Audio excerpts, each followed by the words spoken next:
My life wasn't particularly uncomfortable. I had finally gotten back track with reality after the disappearance of my wife and kids 2 years ago. I'd sold our little house in the suburbs, gotten a cheap apartment close to my job, attended all the therapy appointments the police and caseworkers recommended, and gone back to work. I still couldn't sleep for more than an hour or two a night, even with the medications they gave me, but that was okay. The worst of it was over. Shock and grief can only last so long. I got one anyway, ordered the thing off internet. In queen size, like all my bedding, even though my queen no longer slept in it. It arrived ridiculously late and it wasn't in the familiar cardboard box, but in a shapeless lump haphazardly placed halfway on my front doorstep, halfway in the parking lot. It had been clumsily wrapped in brown paper and tied with a string, and possibly kicked the whole way here, from the look of it. It's like a quaint, rustic thing, I thought as I dragged it into my apartment. A present from Grandma from the ranch. But even talking to myself couldn't convince me. It looked like a bomb, delivered straight off the set of an action movie. The package was beaten up, stained, and the rough jute string was frayed and nearly falling apart. It looked singed in several places, too. It took me 2 hours, 3 gin and tonics, and a hearty microwave dinner to work up enough courage, or suicidal depression, to actually open the thing. The blanket was bundled into a poorly folded cube, held together by another length of the same string that had bound the paper. I wasn't impressed with its packaging, but the blanket itself looked alright, plush, quilted blue microfiber with thick seams, and felt like it was the right weight. It smelled normal, you know that clean but vaguely chemical odor new blankets have. I checked the tag, wondering if I ought to clean it, but the ink was smeared and blurry. It seemed risky to throw it in the washing machine without knowing the correct settings to use, so I just threw it over my duvet and went about my business. At around midnight I decided to give it a try. I had nothing left to lose. I'd spent hundreds of dollars on my bed over the past few months, the newest and best quality memory foam adjustable cooling mattress, 1,000-count Egyptian cotton sheets, customizable filling pillows, and none of it had brought me a single good night's sleep. Honestly, I expected the same to happen that night, but it was fun to pretend. I slid between the cool sheets and pulled the blankets up over me. The new blanket was a bit lumpy, but I knew from reading reviews that this was normal due to shipping, and would smooth out over time. The weight was immediately noticeable, and to my surprise, I felt comforted. When I closed my eyes, I imagined my youngest two had crawled into bed with us, and were laying on top of me, suppressing giggles as they tried not to wake me up. An artfully folded section of the blanket at my back became the familiar bulk of my wife beside me, and when I opened my eyes again it was 10 in the morning and I was late for work. I've never been so thrilled to receive a write-up. That weird chemical smell didn't really fade, though, and gradually it became more noticeable. By the end of the week I could smell the strange, neutral odor on my skin, even after a shower. By the end of the month, it had become unbearable. I took it to a dry cleaner's, thinking that I'd been lazy because I was so enamored over my renewed relationship with sleep. I was ready for the elderly Korean woman behind the counter to judge me over the stink. I had my excuses rehearsed. Work was crazy, I had it in my car and forgotten, and I had Indian food for lunch and forgotten the leftovers in my car over the weekend, which had amplified the smell.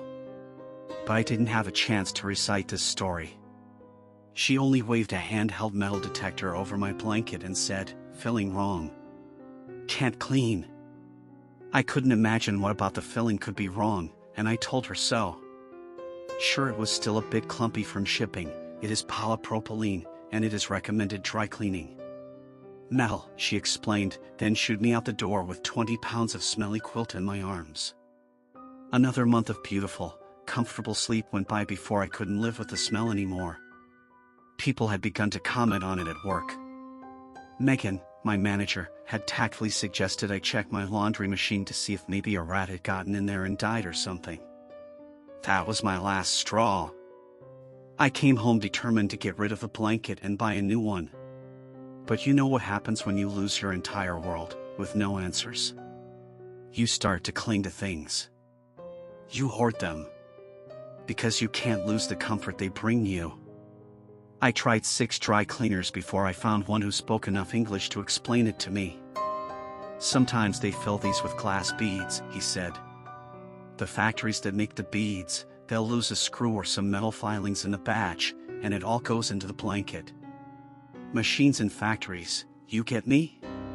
Yeah, so what you can do is cut the seam a little and dump the balls into a bucket or the bathtub or something. Throw the blanket in the wash, hang it up to dry. Then you just pour them back in and sew it up.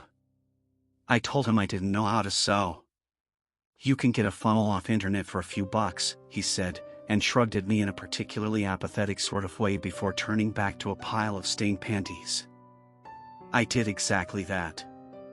They took a week to ship it, which was annoying, but it was a bank holiday that Monday, so the delay made sense. Armed with my funnel and a bucket, I pulled the edge of the blanket over the bed and cut a tiny hole into the seam near the corner. I expected the beads to come pouring out in a clattery flood as soon as I dropped the corner into the bucket. Instead, there was a single, loud thump as a lump of something metallic hit the plastic. I peered into it and saw a gold circle.